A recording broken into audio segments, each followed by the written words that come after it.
Subscribe to the Evo India channel and hit the bell icon to keep pace with the thrill of driving.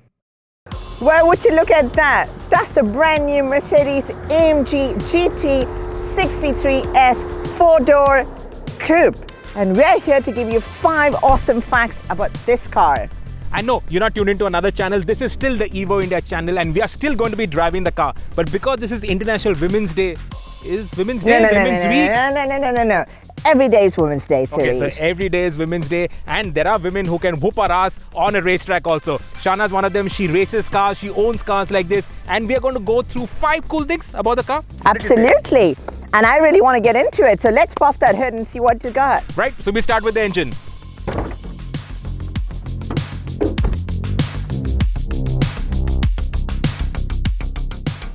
Wow, that's pretty neat in here. Tell me about this. So this is the 4-liter V8. Stop. 4 litre?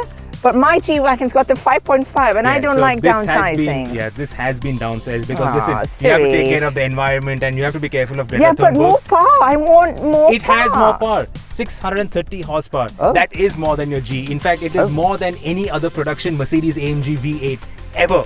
Wow, that's a lot of power. 900 Newton meters of torque. Holy crap. That's a ridiculous amount of torque. Okay, I can turn my house with it. That's amazing. All right, let's half your locality also. Okay. So when you drive it later on, you will see that it just moves like a freight train. It does not stop. That much power? Yeah. In fact, the road ends before the car runs out of half a breath. Wow. Let's put it that way. Yeah, and it's also technology quite advanced. So if you pop the covers out here, it's hot. Yeah. Wow. So this is the hot inside V. Okay. And that's because the turbos are in the middle of the V. So it obviously saves space, it is more compact, all the gases move much quicker because there's lesser transmission losses, there's lesser vents to go through, and which means quicker acceleration, quicker turbo responses, and no turbo lag. Well, wait, most important, can I still hear the turbos? You can hear the turbos. That's you can hear that wastegate whistling, and that is superb. So let's go for a drive. I think this is about the engine. It's got a 9-speed transmission. It's not dry sump. The GTR, which is obviously from where this car has been derived in terms of the name and also the engine. But it is an AMG GT. So this is the GT63, the GTR, which is the proper GT, right? Oh, that's just confusing. Car. That has got the same engine, but that is dry sump. This is wet sump. Wet sump. Done. Right. Let's go get this baby going.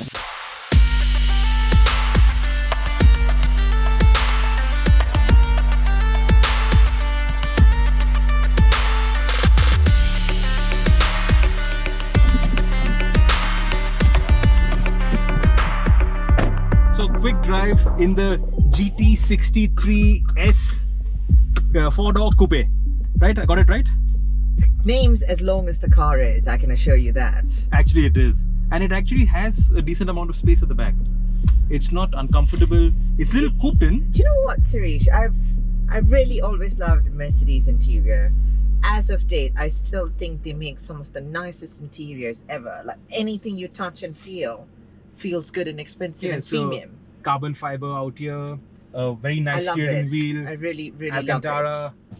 This is not Alcantara, but this also feels like a good quality material. It's really nice. It's a nice place to be. Burmester.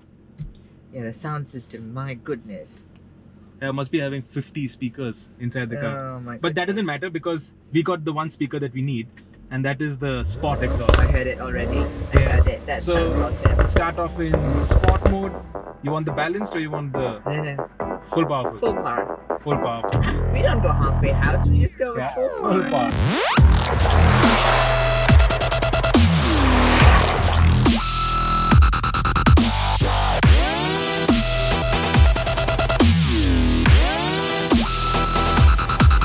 So this is 630 horsepower, 900 Newton meters.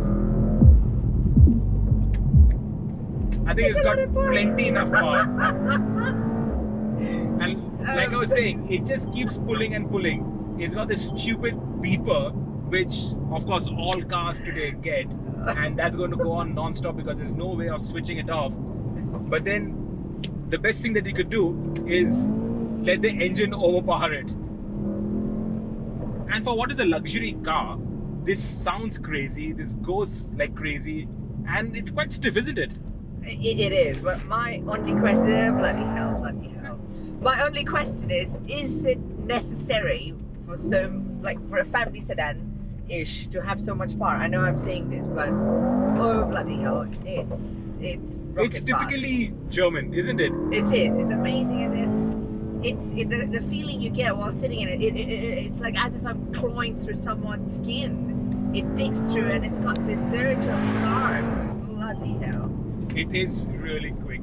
And I think it needs the suspension to just tie down everything, because there is so much of power that if you have a loose, soft suspension, you'll be all over the place. I am already all over the place, but maybe your stomach is all over the place, but the car is where I'm pointing it. It's just going where I want it to go.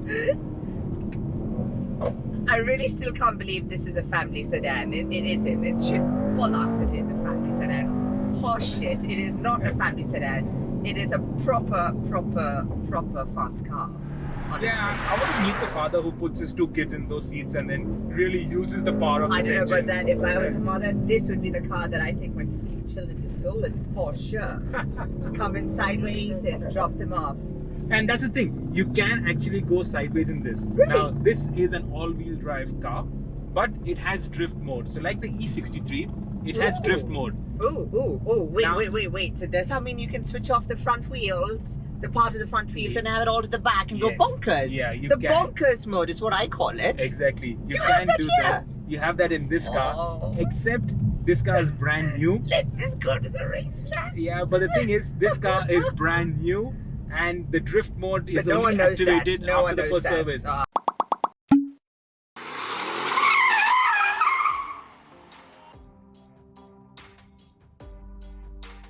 So I don't want to be greedy. Would you like to drive? Of course. I was just waiting when you want to stop.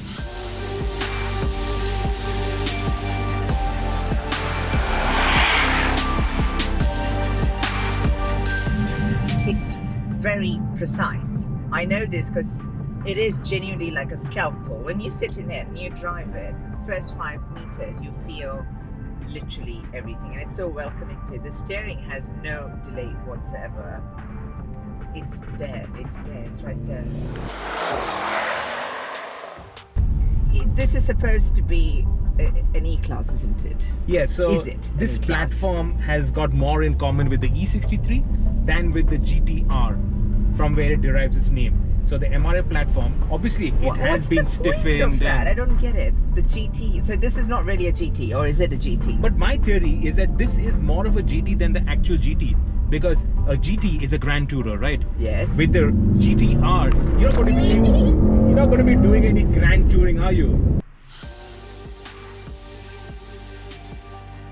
The power delivery is what I love about it the most. It's very linear, and it's there through the entire RPM range. So it's inexhaustible. It just goes on and on. There is no, you've reached the rev limit and then you're done, right? Because the next gear comes in so quickly and you're already there in the power band.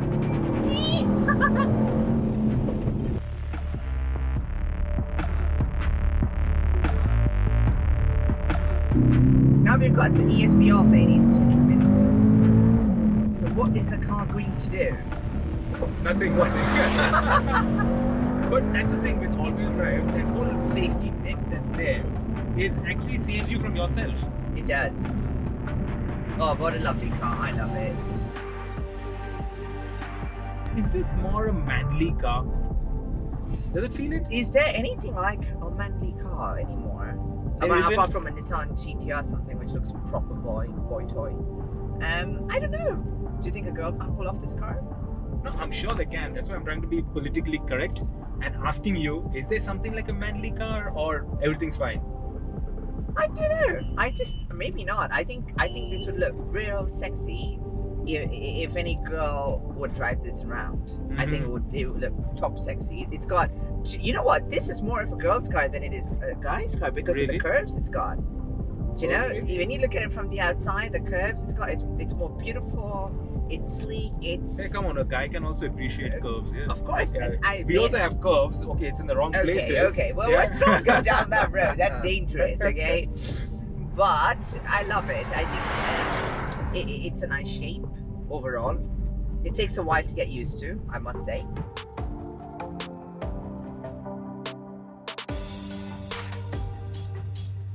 So now we must talk about the styling of the GT63 AMG. Are you a fan of big wings? I love big wings. I've always wanted big wings on cars, even if it makes no sense whatsoever. Because the bigger the wing, the faster the car. Does not matter what engine it's got, but big wings make All cars that faster. downforce. All that downforce, upforce, who cares what force? But Absolutely. bigger wing means faster car, right? Absolutely. And on this, it's an option actually. So this carbon fiber wing must be costing a fair packet, but it's an option. Why? Because there's carbon fiber here, there's carbon fiber here, there's carbon fiber on the sides, and come look at the front as well. So, carbon fiber on the mirrors. Carbon fiber on the gills, though the gills are actually fake. There's no air coming out of that or going in. And it's got motorsport inspired center lock wheels. So that is a cool touch. No, but hang on. Are they real center lock wheels or are they just a cap? They're just a cap. Okay. Well, yeah, so close they're enough. Just a cap. Close yeah. enough. But it looks cool, right? It does look cool. Come on, if you got center lock wheels and you have a puncture, you go to a puncture guy, how is he going to take it off? So this is actually sensible, but it's got ceramic brakes. Okay. Ceramic brakes a big plus. And more motorsport inspired theme here on What's the grill. happening here? Tell me about this grill. So, I see it all the places. I don't know what it's about. So this is AMG's Panamericana grill. Okay. It's inspired by the Carrera Panamericana, which was that iconic race that happened in North historic America. Races. Yeah, in the 50s. Yes, okay. And the 300 SL that took part in those races.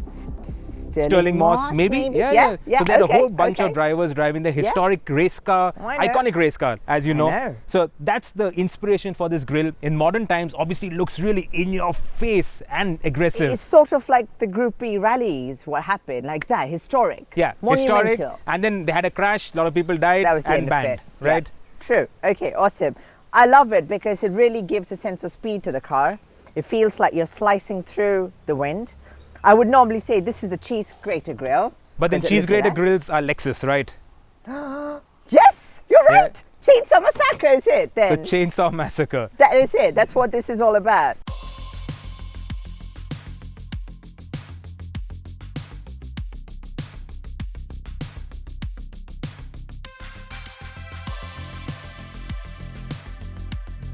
So Shana, what do you think about the car? Honestly, it took me a while to get around it, the design, but now I really do love it. I like the shape of the car. It's very feminine in my opinion. Well, I don't know about masculine or feminine in terms of the shape, but the engine, wow, what a motor. It just pulls and pulls like a freight train. That torque is insane. Honestly, when you said the motor was a small motor, downsizing, nah, not a big fan. But when I drove it and I noticed the amount of power and the constant psychotic amount of power it's putting down, I fell in love with it. So I totally have to give you that point. Also, it's got space. So space for 4. It actually has decent back seats. And in a pinch, you can throw a 5th person in the boot. And more. I can get a whole party going on here. So, cool car? Absolutely. And I hope you guys think this is a cool video. If you like what we're doing, put your comments below, like, subscribe and share. And we'll have Shana on the show very soon once again, but now with a small diesel hatchback because I can't take you driving fast cars. We'll flip coins. We'll see what happens. We'll see. Thank you guys for watching. We'll see you soon.